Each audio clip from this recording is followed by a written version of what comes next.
Hi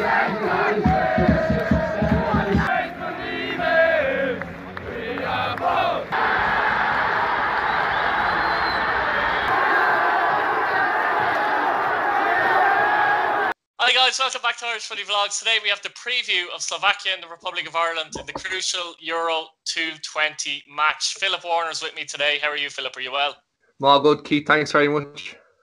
And thanks for coming on. We'll talk a bit about Slovakia first, Philip. They obviously were in a group of Croatia and Wales. They finished on 13 points, a point behind Wales, 4 points behind Croatia. They're an interesting looking team. There's probably not much between them in terms of their level and our level, but some of the players they have, Milan Skriniar from Inter, nearly went to Spurs actually in the transfer window. Yeah. Robert Bozanic, who's a young 20-year-old striker, scored 4 goals in 10 appearances for them. Stanislav Lobek, that plays for Napoli. We've got Martin Dubravka, who's in goal for Newcastle. People may have heard of him. But I suppose the most interesting point, Philip, is that Marek Hamšík is back. Now, he's 120 caps for Slovakia. You know, he's the highest cap holder, basically. He scored more goals than anyone else with 25 as well. But how do you feel about this? Because, I mean, if you're a Slovakian player, how would you feel about this as well? He didn't play in any of the qualifiers, and he's flying back from China, obviously, for this game. Do you think that could cause a bit of hassle in the Slovakia ranks, actually? Or do you think they'll welcome it and say, look, he's a top player? Yeah, we all, like, anyone that knows football knows he's a world-class central midfielder. And I'd say most teams, probably maybe the top 4 or 5 in the world, probably might not have him as a starting player, but I think he would start in most midfields across the world, wherever it be, whether it be China or anywhere else in Europe. Look, I know he's getting over the hill now. He's coming up to 32 or 33, I think. He's probably just about. He's 33. Yeah. So, but like when you have a player of that experience and that quality, like anyone would welcome him. I'm pretty sure if the shoe was on the other foot and Kenny had someone like that coming in, he would be absolutely chuffed and over the moon. And I think like Slovakia I think they'll probably get a bit of confidence off of the fact that they've got another world-class player coming back, one of their top lads that has been around for many years. So look, is he match fit? I would probably imagine. I'd imagine he's pretty much there. I'd say he's done his own bit before he's joined in with the lads. But I'd say I'd welcome him on board if he was to be able to come into the Ireland squad. That's for sure. So I'd say the Slovak lads would be delighted to have him back. Yeah, it's a big advantage for them. One thing that we lose actually is Seamus Coleman. How big of a loss do you think Seamus is? Because he's been playing very well for Everton as well. How do you feel about that one? It's a bit of a kick in the teeth, isn't it? Because like, look, he's flying at the minute. Like, and I think I've watched a bit of Everton actually. To be fair, since the start of the season, I've watched a lot of football, but particularly Everton because I wanted to see how James played when he started in the Premier League. But you can't help but notice how well Seamus was playing. Like, you know, and like to get such compliments from someone like Ancelotti, comparing him to a captain like Maldini, like that just says a lot about the man and how good he is and what he is. So obviously he's a massive loss for us. But I'd say, Keith, if you look back maybe 4 years ago, if that had happened at such a big crucial point of the season, not the season, the campaign, we didn't have someone like Matt there, you know, and I think that just goes to show that we are starting to get some sort of depth in the squad, that we have another Premier League right back that can slot in and do a job, no problem. So I think he is a massive miss, but not as big a miss as he would have been maybe 2 or 3 years ago. Yeah, that's a fair point. I wonder, I suppose from his leadership qualities, that'd probably be nearly the biggest thing done in the game, I suppose. Yeah, absolutely. Yeah. Right, how big of a threat do you think Slovakia are? Do you think there's much between Ireland and Slovakia, Philip? Well, I'll be honest with you. I think they are a better side. Just I know we've got Premier League players and all, but I just like if you look at the way they play football and in terms of results that they've had, you know, like they're a decent side. And like I had someone saying to me the other day that this is probably one of the worst Ireland squads we've had in years. But I don't. Not that I don't disagree. I don't agree with it though, because I think with the whole process of Kenny coming in early, you know, I think it might have kind of disrupted his plan. I'd say he had quite a clear plan set out in terms of who he was going to bring through the 21s and all that. But now going back to Slovakia, like they do like to play football. From what I've seen of them, they got a couple of good results in their group. Maybe they felt they could have done a bit better, but no, I think they might just edge it in terms of, not in terms of a result. I hope we do get the result, but I think in terms of quality, they just have that little bit more. The likes of Hamsik and all, and Skriniar as well. Skriniar is a world-class centre-half. I'm a big fan of Serie A, and I watched him a lot last season, and he was absolutely phenomenal. Wasn't as good after the break now when they came back, but throughout coming up to Christmas, he was just as solid as a rock.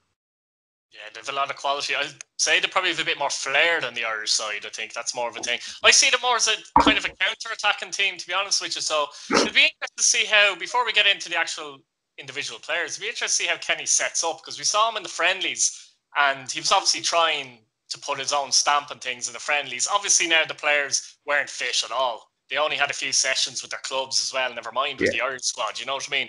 So he couldn't judge into it. But you could see some little patterns of change in terms of getting on the ball and playing from the back and that kind of thing. Yeah. From my point of view, obviously the players are going to be fitter now, but it'd be interesting to see if he goes with that or just thinks to himself, look, we haven't time to be trying to, implement a style of play that I would like to play here, and maybe he'll go with what the players are more used to maybe for these particular games. What way do you think he'll go, actually? Do you know something, Keith? I was discussing this yesterday with a couple of lads, and I don't like. I think it could be a sour kick in the face, because I don't think he's going to change. I think he might stick with what he's starting to bring in. Now, I know that sounds very, very brave, and even talking about it seems brave, because you could end up with a whitewash, in terms of the quality that Slovakia have. If they get the chance to punish us high up the field, a team like that is not going to miss many chances. So it could get bad, but I can't see him changing, just off the fact of that he's trying to change the philosophy now and how Ireland play football. It would kind of be, he'd be contradicting himself almost if he was to go and change it, in terms of if he if he changes up the formation, or if he sets out a different style of play. But I would like to see him change it, just because it will be able to show, right, he has got that bit of adaptability and he is willing to change in circumstances when he knows that we need to, So I don't think he will change, but I would like to see him do it. Yeah, I'd be in that boat as well. It's a difficult one for him, isn't it? It is a tough one for him, in fairness, because, as you said, the COVID thing and everything just changed the plans completely, and he's kind of been put in the deep end, if I'm honest with you, hasn't he? Yeah. Those friendlies, I mean, they almost meant nothing, because, as we said before, with the fitness level of players, no training sessions, and suddenly now he has this big match around the corner. It's a very difficult situation that he's in. I just hope if they are beaten, that people can avoid the kind of Kenny criticism, because we could easily go into this match with Mick McCarthy and be beaten as well. You know what I mean? It's not as if we're brilliant. We haven't got brilliant players either way, no matter what system or manager you want. But he is trying to change the philosophy, because it's a more long-term approach, and we're trying to get the young players, even under 16s, 17s, 18s now, to follow a certain philosophy and change the culture in the country. It's a cultural switch we're looking at. So I just hope people don't get on his back if we are beaten. Yeah, I was watching Off the Ball there during the night, with Kevin Kilban was on, and he kind of said it as well. He kind of said there seems to be a bit of a vibe around this Ireland squad at the minute, and in terms of how they played the last couple of weeks, you can't judge a manager off 2 games, and in terms of the preparation to those 2 games. And even if you want to say it now, the preparation leading up to this game isn't great either. Do you know what I mean? With all those lads playing on Sunday, and in terms of how many sessions they reckon they'll get 1 session in before this game. So it just goes to show how little time he's had and how much it's going to be thrown together nearly, which isn't a great thing. In terms of when you're qualifying for a big tournament, but I would imagine in terms of Slovakia, they probably. I'm not sure how they've worked in terms of when they met up, but I suppose from their point of view, the manager's there a few years, so obviously they'll have a bit more of a, they know what they're doing more so maybe. So that's where they have an advantage, I think, yeah. And in terms of players as well, I think Inter's game was on Saturday as well. And then in terms of Hamsik, obviously didn't play the weekend. So I'd say they might have the better preparation coming into it, but and I'll look at, as any Ireland fan, I hope we just get across the line in terms of getting the result, and that's kind of all that matters. This isn't really a game for style of football or how we play. It's just getting across the line, like, you know. The other side of it as well, I know there's no fans, but even so, the last number of years we've been better away from home than we have been at home. I think the players, for some reason, feel a bit more pressured at home. It might be a little advantage playing away from home in that aspect. What do you think there? Yeah, it has to be, Keith. Just in terms of this, like, no fans either.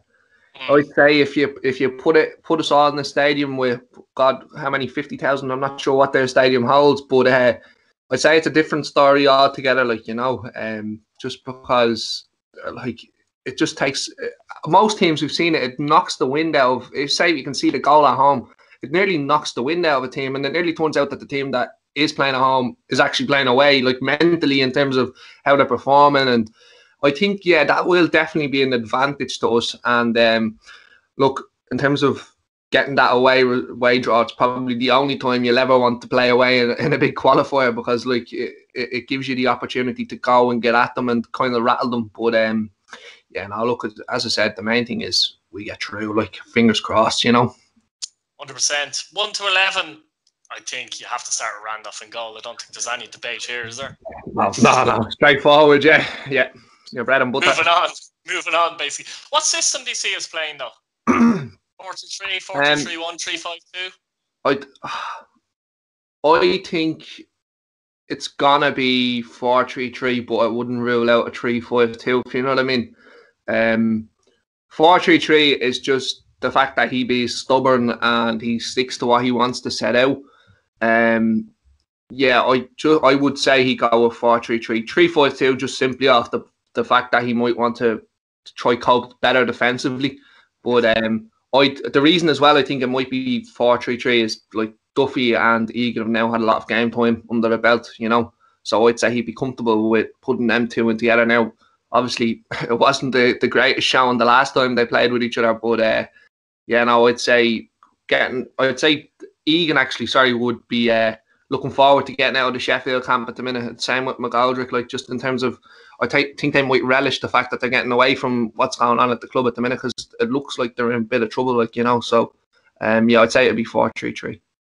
Yeah, as well as that, if you look at the squad, there doesn't look like there's that many options at centre back, if you like. So Egan, Duffy, who else would you play? Even if you're going for 3-5-2 with Doherty and, say, Stevens wing back, there's a chance that Coleman could play the right-hand centre-back, but of course Coleman's out as well. So again, it kind of limits that. And I think you're right. I think Stephen does prefer generally a 4-3-3. You can understand them going with Doherty and Stevens because they generally play wing-backs for their clubs. But it's not the place to experiment too much, I suppose, and stick with your system, I think. You see any surprises in the back line, to be honest? No, it speaks itself, doesn't it? It nearly names itself. Do you know something? I had a big brain vomit this morning. Not Egan. Stevens isn't suspended, isn't he? Not. No. Yeah, I don't know why. I kind of said to myself this morning, "Oh, geez, we haven't got a left back," and I kind of said to myself, "Well, was he suspended recently in a game, or is he suspended for the next games coming up, or something? Is someone suspended?" Who's suspended? I can't think at the top of my head, actually. Yeah. I can't think. No one within the first team group I can think that's suspended. Anyway, okay. So I'm pretty sure Stevens is fine because I didn't see any talk about it. But probably just my brain having a big vomit. But I'd say the back four. I think now, Keith, I think that might stay the same for the next couple of years in terms of who we expect to start in the back four. Like, you know, just purely off the class of players that we have and the quality. Are you surprised, Philip, actually, that maybe Dara O'Shea isn't in the squad, even to have around the squad, even if he's not going to play? Is that maybe? Yeah. I was. I was kind of when I was looking at the squad, there was kind of a couple of players that kind of, you could say, right, well, they kind of were unlucky to miss out, and they could have probably benefited the squad, but I think going off themselves. Sorry, Phil. The likes of Dara O'Shea, I just think you have in and around the squad, so you can have a look and see what's going on and mix with the, more senior players and that. But also his versatility, because he can play right back as well as centre back. Even if he didn't want to start him, it could have been worth having him maybe in there and, ease him in rather than, obviously the under 21s would, be a massive player for them. But even so, in that kind of terms, I suppose it's a bit of a surprise, isn't it? Yeah, and that's he is a good versatile player, which does help. But I just with Kenny, it's kind of a weird one. Like, do you know what I mean? He when he came in, he got rid of everyone. Do you know what I mean? Like that was around the squad and brought in his own team. But like he seems to want to just kind of stick to what he thinks is needed at that time. I think the perfect example is Jack. Like I know I kind of allude to him a lot and talk about him a lot and get to him a lot, but like he's not. It doesn't look like he's going to play at number 10, and he still calls him up. Just it kind of baffles me a bit in terms of his selection. I love his style of football. How do you see the midfield actually, Philip? Because we're talking about say it's 4-3-3. How do you see the midfield three before we get into that? I think it will be a flat three. Just in terms of who starts, I don't think he's gonna start Brady. He was injured, so he's a doubt as well, isn't he? Yeah. It's, to be honest, it's an interesting one. Like, Dowda didn't play in midfield, didn't he? He played on the wing there. On the wing, and he's also a fitness doubt as well. So yeah, sure. I would say probably James McCarthy of the field will play at the base. Hendrick will play, there's no doubt, and probably Horahan. They're the three that likely play for me. McCarthy's been in okay, hasn't he, at Palace, but he looked actually bollocks, if I'm honest. The last time he played for Ireland, he looked like he was ready to collapse. Again, a player that had a lot of injuries, was out with the loop for a while. He might have benefited the last few weeks playing for Palace as well. The thing with Jack Byrne there is that I'm delighted he's in the squad. He probably won't start, but I do think he's a type of player that I don't think any of the other midfield three offer what he can offer.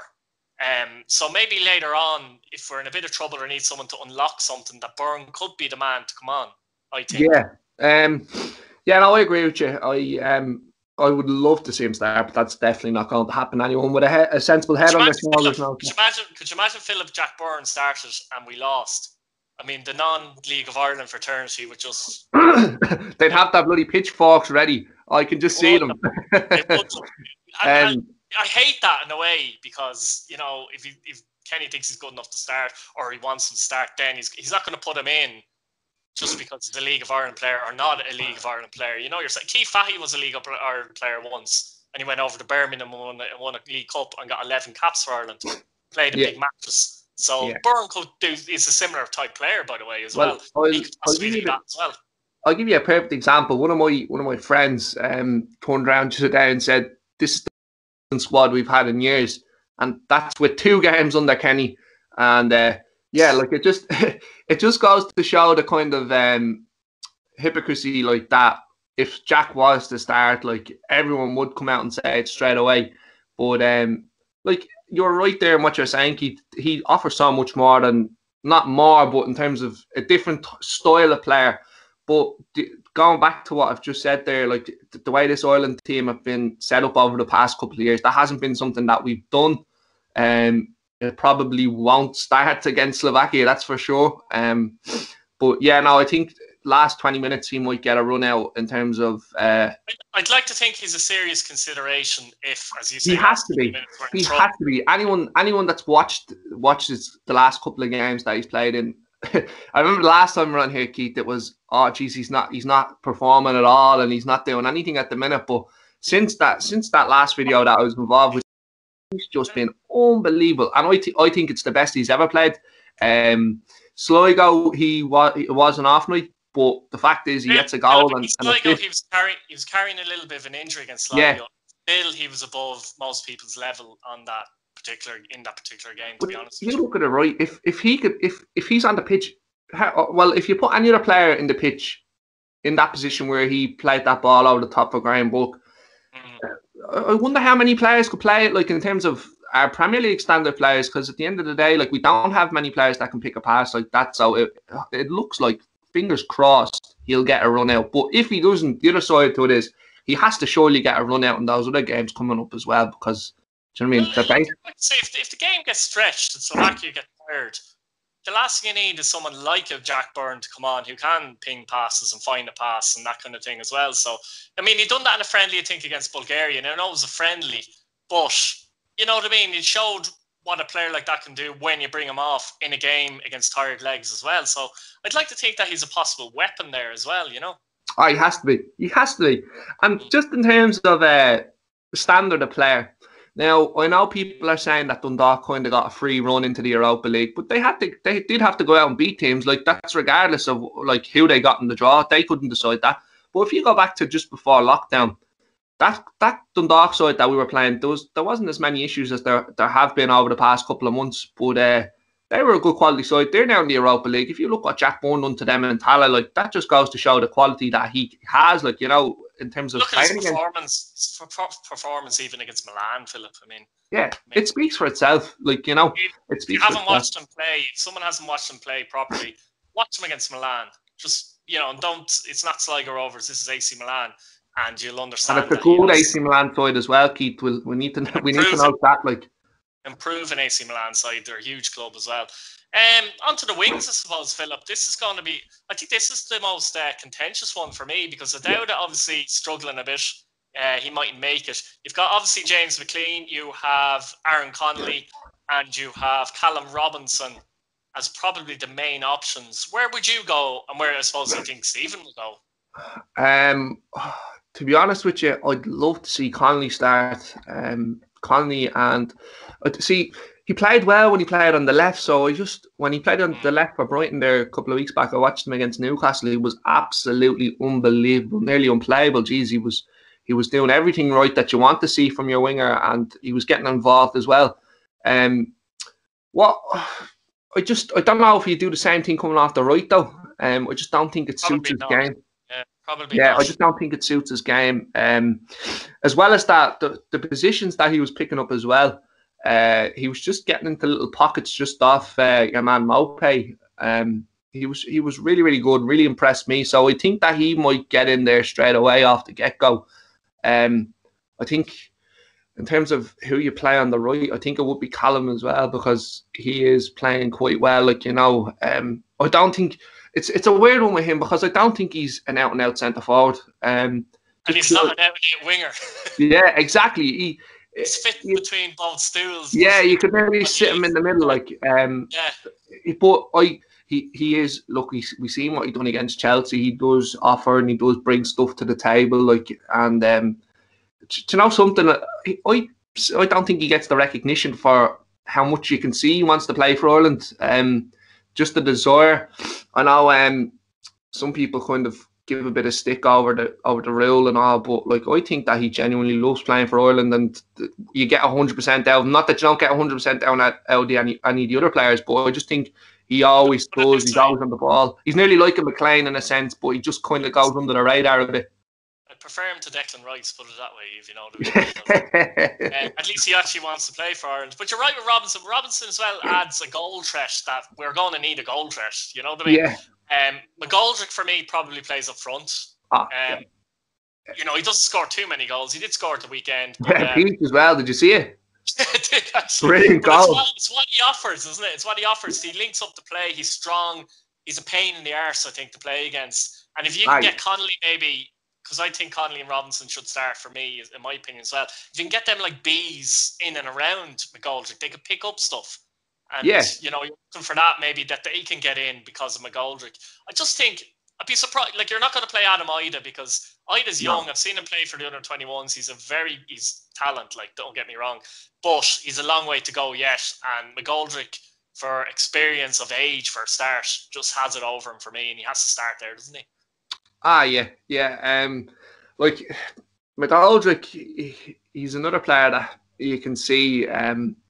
He doesn't, like, it's kind of an awkward player, because he has got really good quality. It's just that it doesn't come along all the time, like, you know, just because he doesn't probably get the service that he should do. I think as well, when he first came into the squad a couple of years back, like, Ireland kind of struggled to... I think our play didn't really suit him. I actually think Sheffield United's setup doesn't suit him either. But like he gets a couple of goals here and there, and he brings players into play. That kind of does show that he has adapted over the past couple of years. That he can play to a style that kind of doesn't suit him. He will cause a threat. That's there's no doubt about that. The question is, Keith, can we get the ball to him, and are we going to press and try do what we've done in the past couple of games? You can't leave them isolated either, I think. Exactly, and if you do that, you're in trouble, especially with someone like Skriniar. And I'm pretty sure they've got another couple of centre halves with experience playing across European divisions as well. So like you can't really be affording to leave him exposed, otherwise you're in big trouble, as you said. It's very difficult, even for a target man, if you're playing and 40-yard pass, whatever it is, to your chest. Like, what are you supposed to do with that? So that's where you need, if that does happen, you do need your Conleys, maybe your Robinsons around, so that anything that breaks, the defender could break it down or anything as well. Like, it's just, it's not much you can do with that yourself on a personal level, like, that kind of way. Yeah, and he's not, let's be honest, he's not blessed with pace, El Davy. Like, he's getting to the age now where he's kind of starting to slow down before he'd speed up. But, like, he something though, I do think he'll get in their faces regardless, like, and he'll run all night because that's the type of player he is. But I really, like, people probably haven't thought about it as much, but I think that the midfield have, like, if the midfield don't step up here on the night, I think we could be in big trouble just because of the fact that we're going 4-3-3. But well, obviously I don't know if we are, but if we do go 4-3-3, if the midfield don't step up on the evening, I think we'll struggle really, really. So, look, it's about getting the ball into him and walking off him, like, and hopefully it'll go our way. Like, don't get me wrong, I'd take that long ball over the top like it did for the thing is, I always say there's nothing wrong with a long pass. It's hoofing balls forward for the sake of hoofing it forward, which blindly, like, I just can't stand. I don't mind. You can play direct, you can play long passes. The best teams in the world do that at times as well. If you got pacey winger, Liverpool have done that. I've seen them do it. You know what I mean? But they're long passes. There's a difference. We have to make sure that we avoid that. Like, we just don't keep hoofing the ball back to Slovakia to come at us every time. It's crucial we don't do that. I don't think he'll let that happen. To be honest with you, I don't think he's going to try to play. With some of the players, it's almost stuck in their mindset, isn't it, for years? Yeah, and that's what I mean. That's a worry. That's a worry because it's very difficult to change a mindset overnight, basically. Yeah, and alluding back to one of my mates saying about us having one of the poorest squads in years, I think that kind of shows. And this team is not the answer to Stephen Kenny's problems and what he wants to do. That's for sure. We've got good players in the squad. But just in terms of how they play week in, week out in the Premier League, most of them aren't free-flowing football teams that they all play in. It's going to take time. And if we don't get where we want to be come the end of this international break, I just hope that people don't turn on him. I think we need people to buy into what he's doing. And if we do, hopefully we'll reap the rewards. But if we don't, I couldn't face going back to that negative type of football, because to be honest, not many other managers are going to try to play football with this particular squad. So fingers crossed he does what he wants and it goes right for him, and that kind of gives him a bit of a leg up, if you'd like, in terms of getting the fans on board. And just let's hope we play football and win the game. So what are you calling? What are you going for? It's got to be tight. I do think it'll be tight. Yeah. My head tells me that we get beat 1-0, 2-0. But if I'm thinking as an Ireland fan, I could just see someone like a McLean, 98th minute, 1-0, get the bag and run. Obviously I would love if we won, but I just think the quality might be there for Slovakia, and I might just get them over the line. But I'm a glass half full man, so I do back my team, whoever they're playing. So I hope Ireland 1-0. I think it's 50-50 if I'm honest as well. Yeah, I'm go gonna anyway, go, Keith. yeah, Really I'm good. gonna go the whole. I think it's gonna go the whole way. I think it'll go to penalties, and Ireland will get through in penalties. Is there extra time actually? I assume there's extra Uh, time. I think That's the so. check. Yeah, Yeah, I I think assume so. there's extra time, but I'm gonna go for Ireland to win on penalties. Which, let's be We honest haven't with got enough ICU beds for that, so if they wouldn't mind, you. if they Exactly. mind voiding that, yeah. Look, lads, subscribe, like the video, and let us know what you think down in the comments. Thanks, Philip, again. Come on, you boys in green.